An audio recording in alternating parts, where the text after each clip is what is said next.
welcome to the mousiemakes podcast.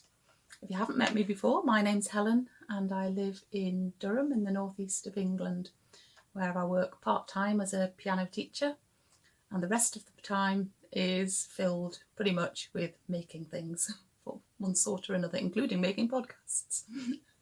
Okay, today's going to be a little bit different to usual because I'm just going to focus entirely on one topic, which is not usual for me. I usually have quite a mixture of things.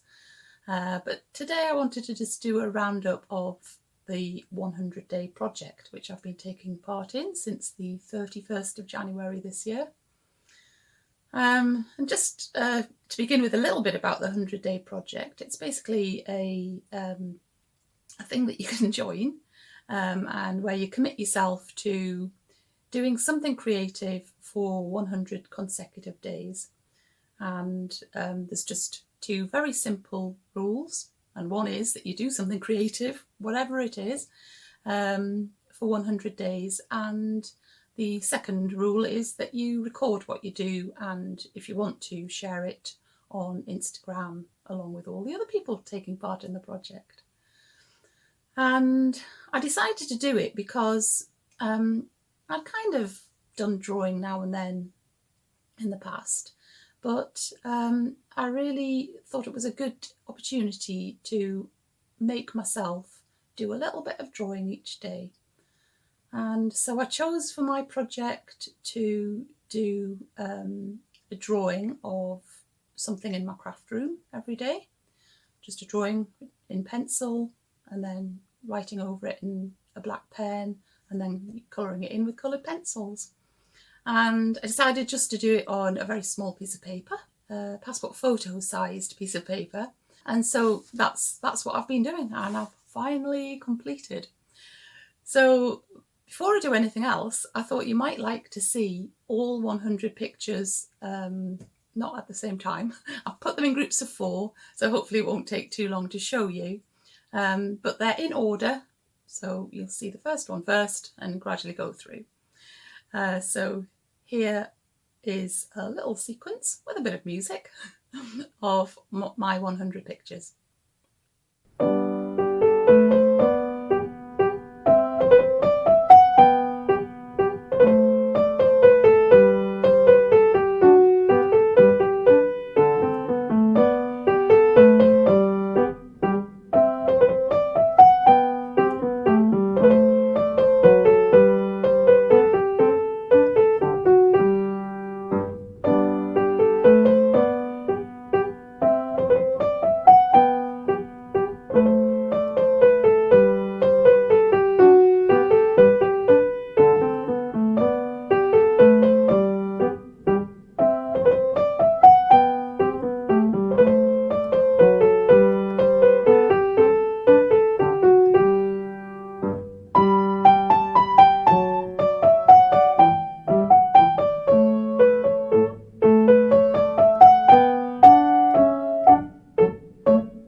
yeah, that's my 100 little pictures.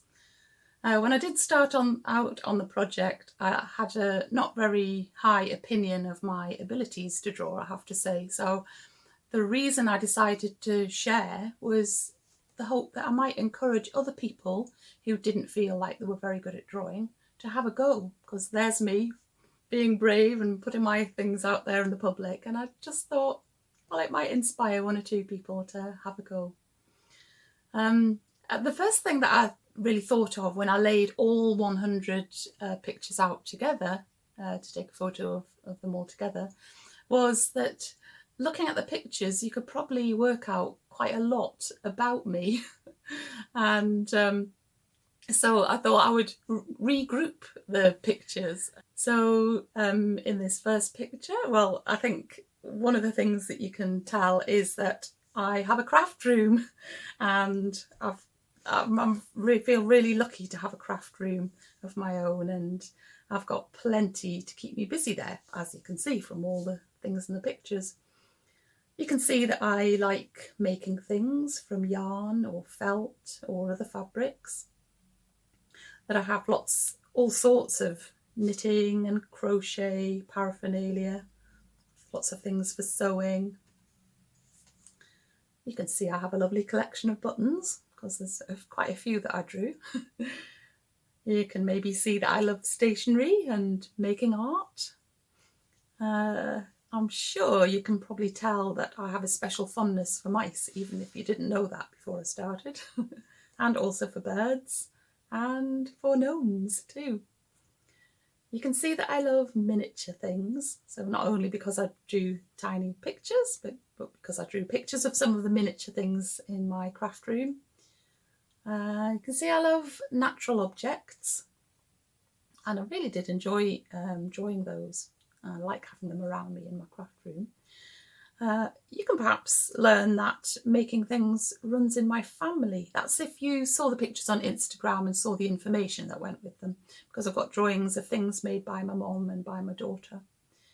You might be able to tell that I like supporting independent makers, and that I appreciate little things around me that have no particular use, but which make me smile when I look at them.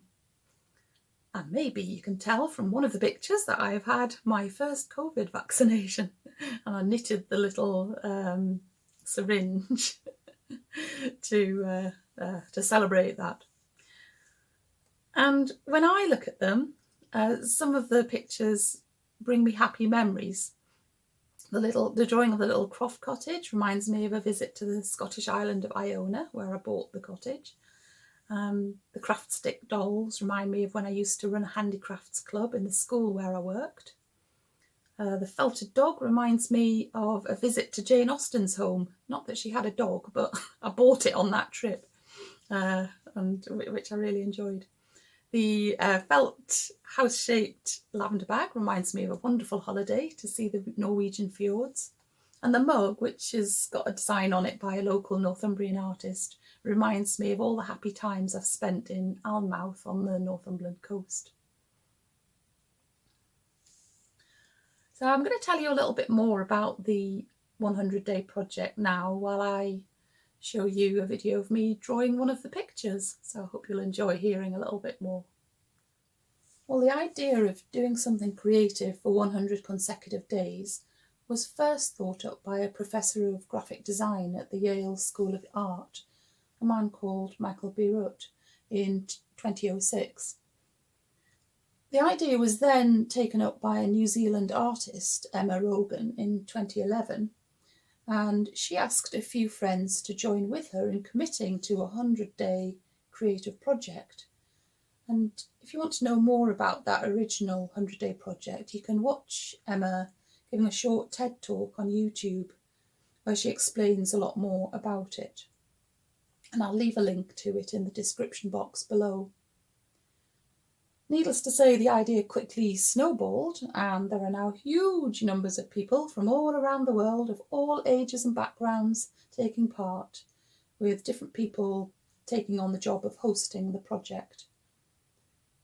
There's a huge variety of creative projects that participants have undertaken, from pieces of art of all sizes and different subject matter in all kinds of art media, to projects on design and photography and textile crafts, hand dyeing felt, making video snapshots, writing poetry or prose, composing songs, and much more. Emma Rogan said that taking part in the project wasn't about creating fine art or perfect design, but was really just about the process of creativity. She said, "We're responsible to ourselves in this life to make our lives rich and varied. When we begin, we never quite know where it will take us." I've been really excited about doing this project, and I've definitely learned so much from taking part. So here's some of the things that I've learned. I've learned that I can commit to a creative project for 100 consecutive days. As Professor Stephen Hawking said, half the battle is showing up. I've learned that I've got the courage to draw and share photos of my drawings on Instagram and on YouTube, even though I know that my drawings are not actually of a standard that I would consider for a professional artist. I've learnt that I can ignore my brain telling me that I'm not very good at drawing and carry on regardless, and I've found that drawing brings me a lot of pleasure. I've learnt that knitted and crocheted things are very tricky for me to draw. It's hard to make them look as though they're made from yarn, and I've also found it hard to draw cylindrical things. I've also learnt that I don't always get the perspective right in my drawings, but I've been able to ask myself, does that really matter? And then not fret about it too much. I've learnt that some things in my craft room just seem too big for me to attempt to draw them on such a small piece of paper. And I've learnt that when I take a photo of a finished drawing, oh yes, this is really interesting, that in the photo I can see things that I didn't notice in the original drawing. And I think that's actually a very useful tip to remember. I've learnt that if I look really carefully, I can make a reasonable job of getting the shading right. I've noticed that I started to think more about the background that I chose for each object that I drew, and I like what the background can bring to the overall drawing. I learnt that it's fun and rewarding to exchange comments with other Instagram users, and I was pleasantly surprised whenever anyone said something nice about my daily post. There was lots of supportive and encouraging people there. And I found it very inspiring to see what other people were doing for their own 100-day projects. I was extremely excited when Mochi Mochi Land designer of little knitted things, Anna, contacted me to ask if she could include my photo and drawing of the knitted Irish gnome that I did on day 46 in her spring newsletter. And I was even more excited when I received a voucher to spend in her online shop. I learnt that doing a small drawing takes much longer than I'd expected, and that it takes time to do the photography and photo editing each day before it's ready to post on Instagram. I also learnt that I need to keep practicing my photography. I learnt that although my actual drawings may not have improved particularly over the 100 days, that my confidence has definitely improved. I've also learnt that being so immersed in this project resulted in some other routine things not getting done as regularly, such as housework. Not my favourite thing to do anyway. This is partly because I realised that my favourite time to draw was first thing in the morning. So this disrupted the previous good routine that I got myself into to keep the house clean. Never mind, I'll get back to it now. But I mean, all in all, taking part in this project has been a richly rewarding learning experience. I've enjoyed the constraints that I placed on myself for this project, but I now feel excited to be released from them. It's made me want to keep drawing regularly and perhaps try using some different art media and materials. It's given me all sorts of ideas about where this might actually take me in the future. And it's given me a renewed confidence in myself, and I actually feel really proud for completing the challenge. So if you ask me if I would take part in this project again, my answer would be a resounding yes.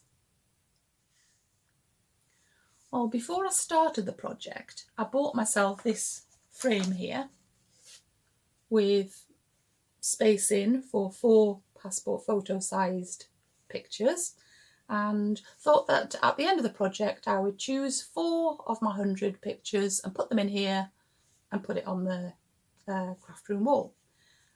And I think originally I was so lacking in my confidence of drawing that I thought it might be even hard to choose 4 that I would be willing to put up on the wall. Yeah,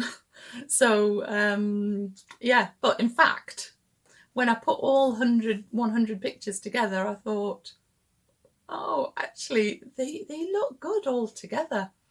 And I still was thinking that I might put 4 in the frame and then the rest mounted some other way. But I've decided, especially after consulting a few people on Instagram, the general consensus is that it would be really nice to keep all 100 pictures together. So that's what I've decided to do. So at some point I will be showing you here my mounted and framed 100 pictures. So yes, anyway, I hope you've enjoyed just having a little look at my creative journey, and that maybe next time there's a 100-day project you might want to join too. It's really, really good. I can highly recommend it.